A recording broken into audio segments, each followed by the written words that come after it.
நண்பர்களுக்கு வணக்கம். ஆரோக்கியா வியூஸ்ல இருந்து உங்கள் ஆரோக்கிய ராணி பேசுறேன். இப்போ கோவையில் மாணவிக்கு நடந்த பாலியல் பலாத்காரம் அதை பற்றி ஒரு விழிப்புணர்வு வீடியோ தான் நான் இந்த வீடியோல பேச போறேன். இப்போ 2 நாட்களாக எல்லா யூடியூப் சேனல்கள் எல்லாரும் இந்த கோவையில் மாணவிக்கு நடந்த பாலியல் பலாத்காரத்தை பற்றி தான் பேசிட்டு இருக்காங்க. ஒவ்வொருத்தரும் ஒவ்வொரு கருத்தை சொல்லிட்டு இருக்கிறாங்க. இப்போ கோவையில் சர்வதேச விமான நிலையத்துக்கு பின்னாடி பிருந்தாவன் நகர்னு ஒரு பகுதி இருக்கு. ஒரு அடர்ந்த வன பகுதி மாதிரி இருக்கு.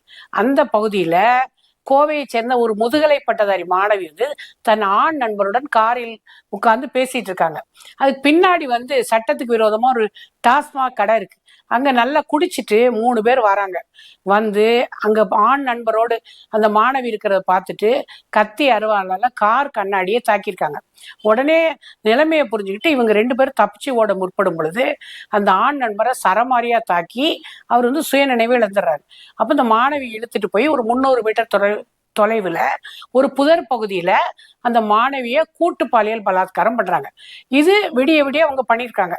இப்போ கடைசியில என்னன்னா மாணவி குற்றுயிரும் கொலையுமா அங்க போட்டுட்டு 3 பேரும் திரும்ப சம்பவ இடத்துக்கு வந்திருக்காங்க. அவர்களுடைய 2 வீலரை காணும். ஆனா இந்த ஆண் நண்பர் தட்டு தடுமாறி எழுந்து காவல்துறைக்கு போன் பண்ணி 7 நிமிஷத்துல காவலர்கள்லாம் வந்துடுறாங்க. உடனே ரவுண்ட் அப் பண்ணி அந்த 2 வீலர் இந்த கார் எல்லாம் பிடிச்சு எடுத்துட்டு போய் வச்சிடுறாங்க. வச்சுட்டு அந்த ஆண் நண்பரையும் மருத்துவமனையில சேர்த்துடுறாங்க. அப்புறம் இந்த மாணவியை தேட ஆரம்பிக்கிறாங்க. மாணவி ரொம்ப மோசமா தட்டு தடுமாறி வரும் பொழுது மாணவியை ஆடை கொடுத்து அவர்களை மருத்துவ பரிசோதனைக்கு அனுப்பிடுறாங்க. இப்ப இந்த குற்றவாளிகளை தேட ஆரம்பிக்கிறாங்க. குற்றவாளிகள் துடியலூர் அருகே வெள்ளக்கிணறு பகுதியில அவங்க மறைஞ்சிருக்கதா தகவல் கிடைச்ச உடனே அங்க போயிடுறாங்க. போய் அவங்க குற்றவாளி தேடும் பொழுது குற்றவாளிகளை கண்டுபிடிச்சு அவங்கள ரவுண்ட் அப் பண்ணும் பொழுது குற்றவாளிகள் போலீஸாரை தாக்குறாங்க. இதுல சந்திரசேகர் அப்படின்னு ஒரு தலைமை காவலர் தாக்கப்படுறாரு. அதை விடாம என்ன பண்றாங்கன்னா மற்ற போலீஸார்லாம் அப்படியே தொடர்ந்து போய் அந்த குற்றவாளிகள் காலிலேயே சுடுறாங்க.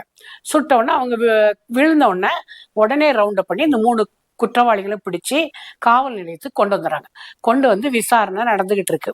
இப்ப அவங்க யாருன்னா குணா என்ற தவசி, சதீஷ் என்ற கருப்புசாமி, கார்த்தி என்ற காளீஸ்வரன், இந்த 3 பேரை பிடிச்சிடுறாங்க.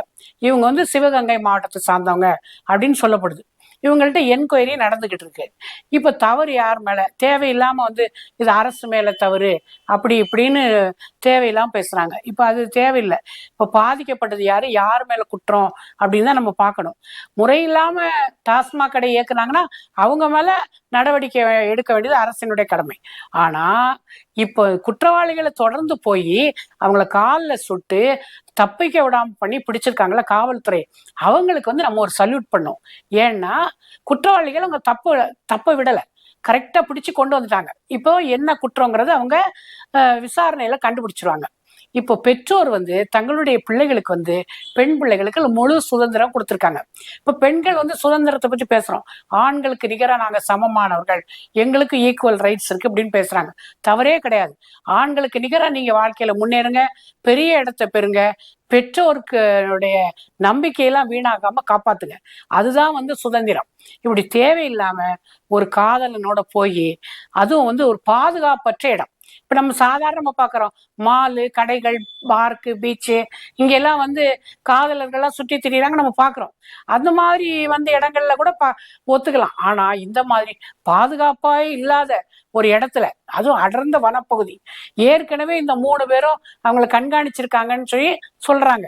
அப்படி இருக்கையில இந்த மாதிரி போய் இப்போ கற்பை இழந்து இவ்வளவு கஷ்டப்பட்டு சீரழிஞ்ச நிலையில இருக்கிற அந்த மாணவி, இப்ப இதனால அந்த மாணவியினுடைய வாழ்க்கையும் பிரச்சனை, அதை அந்த பெற்றோருக்கு ஒரு மன உளைச்சல்.